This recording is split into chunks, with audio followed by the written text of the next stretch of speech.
हरे कृष्णा, राधे राधे।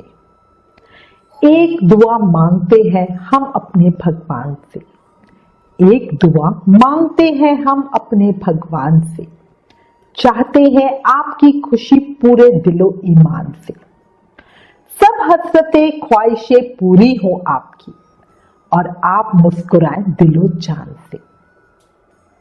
मेरी ये दुआ पूरी होगी अगर आप कार्तिक के अंतिम 5 दिन का उपयोग करते हो, स्नान, व्रत, दान, पूजा पाठ करते हो, तो देखना जीवन सच्ची खुशियों से भर जाएगा।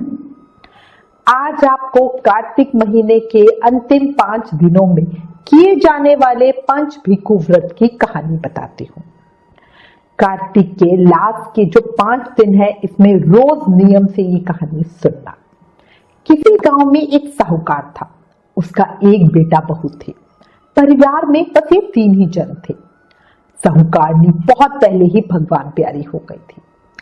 साहूकार की बहू बहुत अच्छे संस्कारों वाली, आदर्श पतिव्रता नारी थी।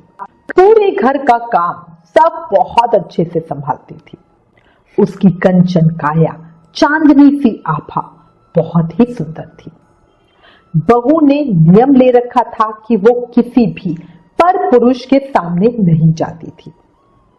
बहू पुण्य कर्मों में, पूजा पाठ में, दान में, सेवा आदि कर्मों में भी बहुत आगे थी।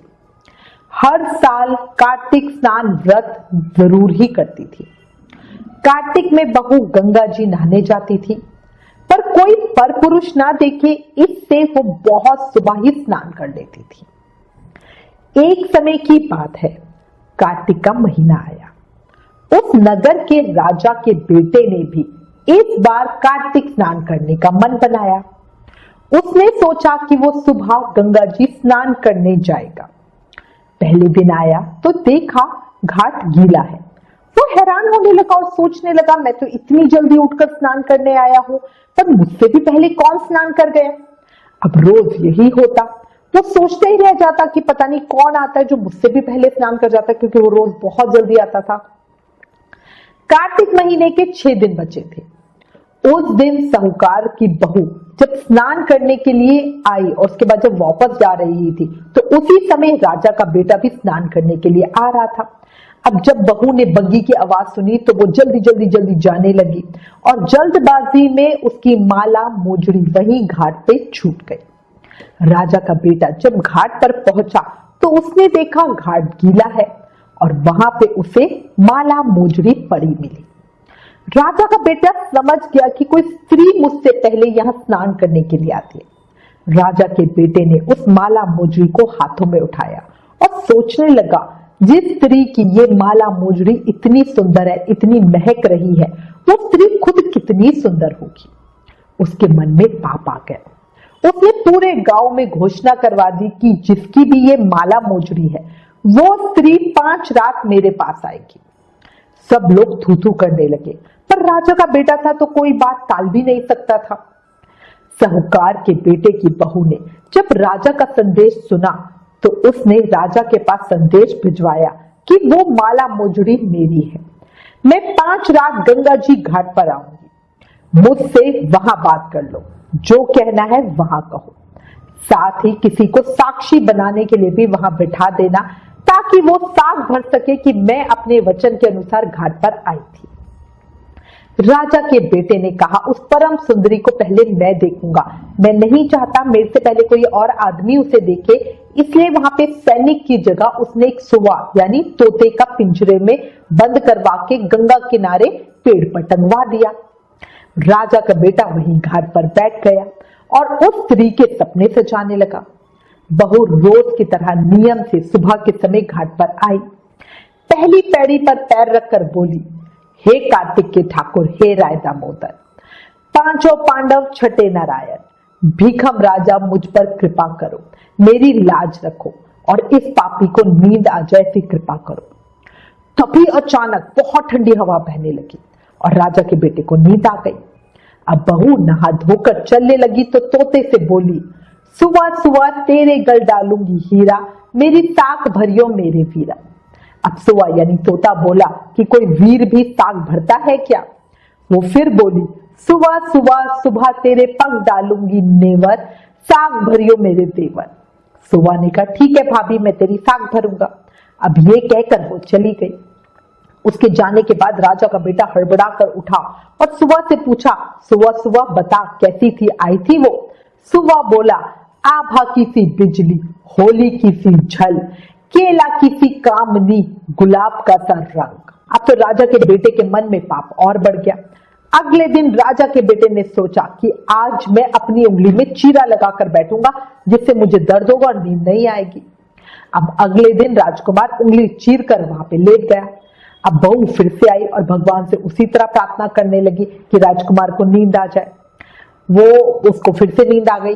बहू ने स्नान किया और फिर से वापस चली गई।